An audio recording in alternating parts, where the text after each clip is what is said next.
बाजूला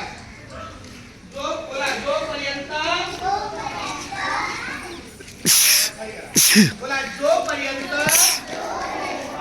आम्हाला पुढचा आदेश मिळत नाही तेव्हा आमची कोणती स्थिती असते?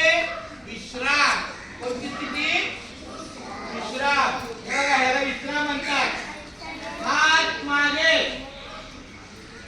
आणि डावा पाय बाजूला असतो. बोला, ही विश्राम स्थिती. आता सावधान बोललो की बघा मी काय करतो, एक साथ सावधान. मी या पायाला हलवलं नाही.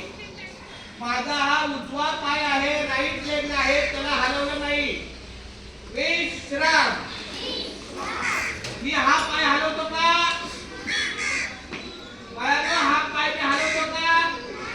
हा, मग तुम्ही पण नाही हलवायचा. सावधान. विश्राम. बरोबर बघताय ना? आता जेव्हा मी तुमच्याकडे बघतो तेव्हा दोघांची स्थिती दुसरी असते, दिशा दुसरी असते. तुमचं कोण या बाजूला असतं, माझं कोण त्या बाजूला असतं. मग मी हा डावा पाय केला तर तुम्हाला वाटतं तुमचा उजवा आहे, तुमचा डावाच बाजूला पाहिजे. कोणता? डावा. तुमच्याकडे जरी बघितलं तुमचा डावा पाय बघा, हा माझा डावा पाय ना, आहे का? विश्राम. सावधान. सगळे आहे का? हात सरळ. विश्राम. सावधान.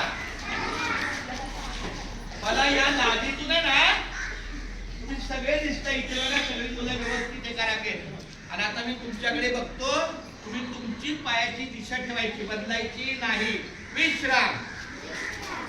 बघा तुम्ही कशाला हा पाय हलवला उजवा? डावा. सावधान. हात सरळ. आता विश्राम. डावा पाय बाजूला. तुम्ही लहान आहे, समजू शकतो, पण आपण प्रॅक्टिस केल्यावर आपल्याला ते आलंच पाहिजे. आता विश्राम स्थितीत राहायचं. हा बोला, एक साथ आराम से. म्हणजे आता ह्याच्या पुढे तुम्हाला काही सांगितलं जाणार नाही. आधी चला, संदेश cut start. Continue 10 minute 15 minutes नाही. आता वापस करा का?